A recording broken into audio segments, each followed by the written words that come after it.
time now to talk tech, thanks to our partners Noel Leeming. Today we're taking a look at interesting ways people are using generative AI, that's artificial intelligence programs like ChatGPT, if you've used that before. Paul Spain, CEO at Gorilla Technology, is with us this morning. Good morning. Good morning, Ryan. Paul, good to have you here. Thanks to our partners Noel Leeming. Memory is one of the things that's most important when people are thinking about ChatGPT. It's a memory jogger. Yeah, you can get it to store information for you, but also it's got access to all the information that's out on the World Wide Web, which is pretty handy. You can now converse with it. So this morning on my way into the studio, I had a bit of a chat with ChatGPT. But there are also other tools. So there's Suno and a range of others that can make music for you. So if you're trying to remember something specific, maybe you can make it into a song. It makes some pretty good songs. You pick your genre, and if it's catchy enough, then maybe you'll sing along and learn that. We've also got Notebook LM, so you feed in the information that you want to learn, about, and it turns it into a podcast, and it's got two people chatting through the topic. Is it interesting? As interesting as anything I'd host, probably. So then why not? It's actually pretty good. Really?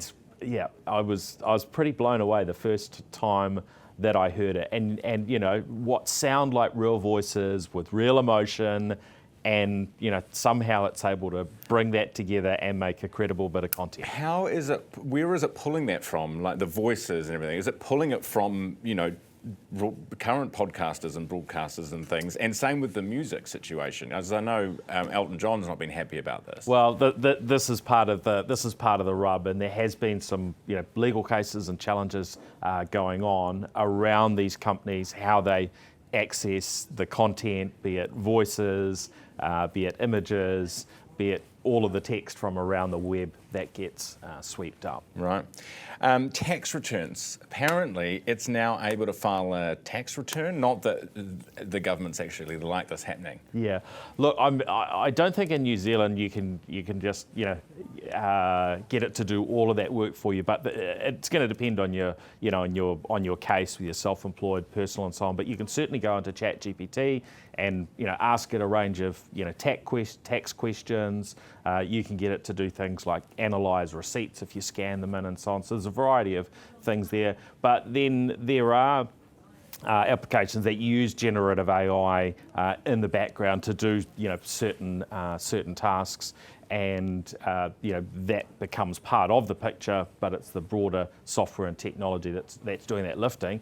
You've got to be a little bit careful because we've seen online some people are a little bit tempted where maybe they don't have a receipt or a bit of information for the tax department to go in and generate these fake receipts, which ChatGPT can do for you, and they look somewhat credible, but they're reasonably easy to pick up. Would, like the teachers do with the students who are using ChatGPT to cheat in the exams, would the tax department maybe use it to check what's real and what's not? Or is that impossible to tell once it's... Well, I think it really comes down to the audit level when they start looking at receipts. True. So it's not a typical day-to-day. Great to have you on the show, as always, explaining some of the uses of generative AI. That's Paul Spain from Gorilla Technology. And that's Tech Tuesday, thanks to our partners at Noel Leeming. Great to have them on board.